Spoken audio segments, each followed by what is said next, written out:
Dearly beloved, the road to hell is paved with good intentions. For too long, the most important interventions in the world's worst places have ended in the very worst way and tarnished the very name of humanitarian intervention. I'm just going to hold it. What we stand to do today is stop that, to make humanitarian interventions work properly and work for the people that they are designed to protect. I'm going to talk about two things. Firstly, I'm going to tell you why this policy best fulfills the principle of humanitarian intervention. Secondly, I'm going to talk about why it's the best way to prevent conflict in the long term. Firstly, in terms of a definition, what does it mean for the population to establish its wish? We think we're going to hold elections. We're going to hold them regularly. There are going to be both elections for governments who can tell occupying powers to get out, and we may also have referenda on these questions. There's going to be active election monitoring to make sure that nobody is getting bullied. We think we know how to do that. We have numerous examples of how to do it. Secondly, in terms of who has to be in favour of the departure of occupying forces, no thanks, Casey. This is two-legged.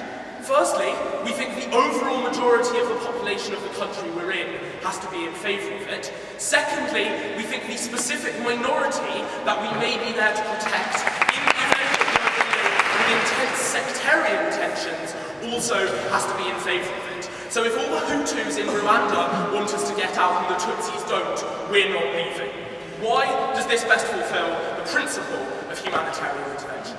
Firstly, what is it that justifies getting into these countries in the first place? We think it is purely and simply to protect those people from human rights abuses. We don't intervene in countries just to improve their political systems or to improve their economies gradually. We only intervene in the very worst cases. Hold on one second, Josh. We say, once this has been established, that job is done, and therefore we no longer have good reason under international law or morally speaking to be there. So when the majority was being persecuted by the minority, like what happened in Iraq, do you then seek the minority's approval in that situation as well? Yeah, no, Harish, we seek both. We have to get majority approval, so the minority also can't oppress the majority. It's deliberately a two-layered system, right? If the majority of Iraqis want us to stay, then we'll stay. Okay, so we say that we violate sovereignty in these situations because the government has failed the people.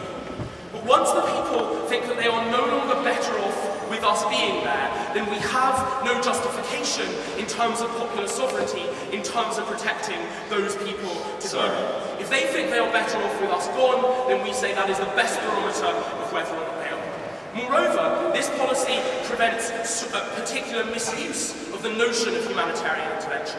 What? Firstly, strategic. We think there aren't going to be very many oil wars in the name of humanitarian intervention. If you now can't stay and actually get the oil out of the ground if you invade these countries just in order to plunder them, because there's no incentive. We think this policy provides clarity as to the exact scope of what occupying powers can do. Secondly, we think it prevents specific human rights abuses by occupying power forces, which may in fact make the lives of the local population worse. When occupying forces stay for too long, they get mission creep.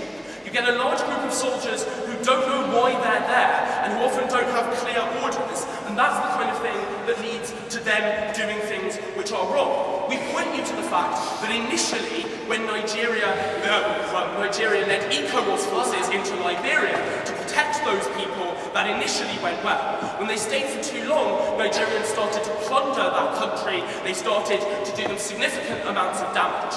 We'd say this is a policy which stops those kind of abuses happening and ensures that humanitarian interventions don't make things worse. Secondly, why is this the best way to prevent conflict in the long term in these societies? Firstly, we think when an unwanted occupying power is in your country, it's very easy for blame to get diverted.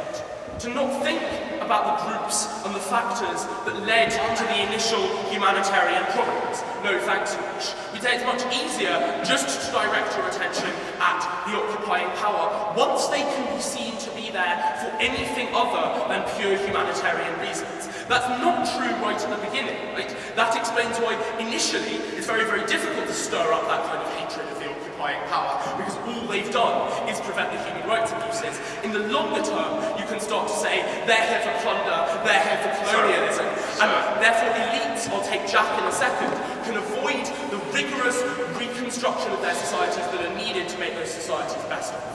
Who takes power in Iraq when the US goes home straight away? The newly elected Iraqi government, Jack. That's our motto. Okay. Secondly, why does the population judge this better than the occupying power? Firstly, we think it is inevitable that occupying forces don't necessarily have a proper understanding of the political systems in the countries they are invading, the social structures that underlie them. We'd say it is not always true that a perfect Western liberal democracy is the best path for conflict resolution in these societies. That's much harder for the public of an occupying power to work out, because they inevitably reference their own political systems as a yardstick of success. That's the first reason a local population understands better when we've reached the right state to prevent conflict in future. Secondly, we'd say what happens in lots of these situations is that once some instability has been created after the initial prevention of human rights abuses, the occupying forces run a mile, right? We point you to the US public's incredibly violent reaction in Somalia to a relatively small amount of violence against its own troops. That means that occupying forces leave at the wrong moment. They leave not when we've quelled the initial human rights abuses, but once the violence has started up again, exactly when you do need some kind of security in those societies. Lastly, we'd say there is a long-term problem when humanitarian intervention's name gets tarnished, when it starts to look like it can be strategically misused, when interventions start to go wrong.